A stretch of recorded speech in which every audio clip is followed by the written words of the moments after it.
Hi friends, welcome back to my channel. இன்றைக்கி என்ன பார்க்க போகிறோம்னா 40 days சேலஞ்சில் கிச்சன் கிளீனிங்கில்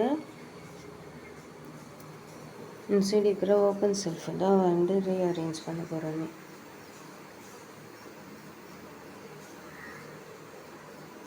இங்கே திங்ஸை ரீஆர்கனைஸ் பண்ணிவிட்டு இன்றைக்கி என்ன பார்த்தீங்கன்னா இன்சைடு இருக்கிற செல்ஃப் ஃபுல்லாத்தையுமே எனக்கு தேவையில்லாத திங்ஸ் எல்லாத்தையுமே டீகல்டர் பண்ணிடணும். டீகல்டர் பண்ணிவிட்டு அதுக்கப்புறமா எப்படி நான் அரேஞ்ச் பண்ணுங்கிறத ரீசெட்டிங் பண்ணிட்டேன்னா அவ்வளோதான். க்ளீனிங் நாளைக்கு தான் பண்ண போகிறேன்.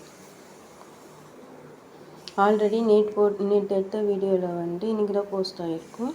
அந்த வீடியோவில் பார்த்திங்கன்னா இங்கே ரீஅரேஞ்ச் பண்ணேன். அது எனக்கு செட் ஆகலை. அதனால் அதை எடுத்துகிட்டு இந்த மாதிரி ரீஅரேஞ்ச் பண்ணி வச்சுட்டேன். இதுதான் எனக்கு கன்வீனியண்ட்டாக இருக்கிறதுனால நான் இப்படி ரீஅரேஞ்ச் பண்ணி வச்சுட்டேன்.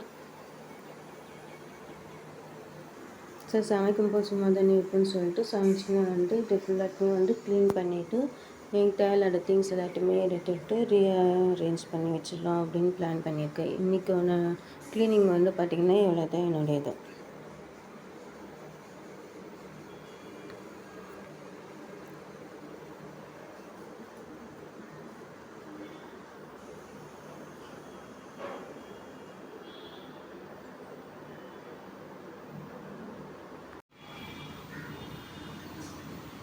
இப்போ பார்த்தீங்கன்னா பவர் ஸ்கூலில் விட்டு இப்போ என்னோடய ஒர்க் ஸ்டார்ட் ஆகிடுச்சு. சொன்ன மாதிரி இன்றைக்கி இந்த சைடு ரீஅரேஞ்ச் பண்ணி வச்சிடணும்.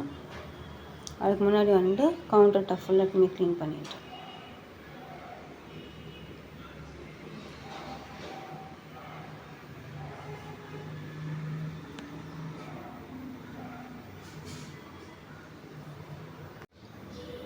இப்போ பார்த்தீங்கன்னா கவுண்டர் டாப் எல்லாமே க்ளீன் பண்ணி நீட்டாக வச்சிட்டோம்.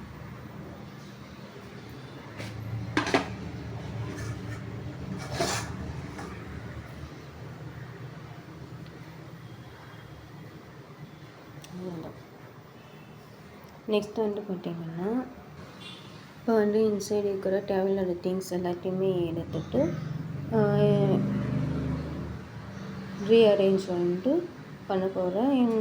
கொஞ்சம் திங்ஸ் வீட்டில் ஊர்லேருந்து எடுத்துகிட்டு அது இப்போ தான் ரீஆர்கனைஸ் பண்ண போகிறேன். அதுக்கப்புறமா எப்படிலாம் நான் செட் பண்ணுங்கிறத ரீசெட் பண்ணி வச்சுடுவேன். நாளைக்கு தான் இது ஃபுல்லாத்தையுமே டஸ்ட் அண்ட் க்ளீன் பண்ணுவேன்.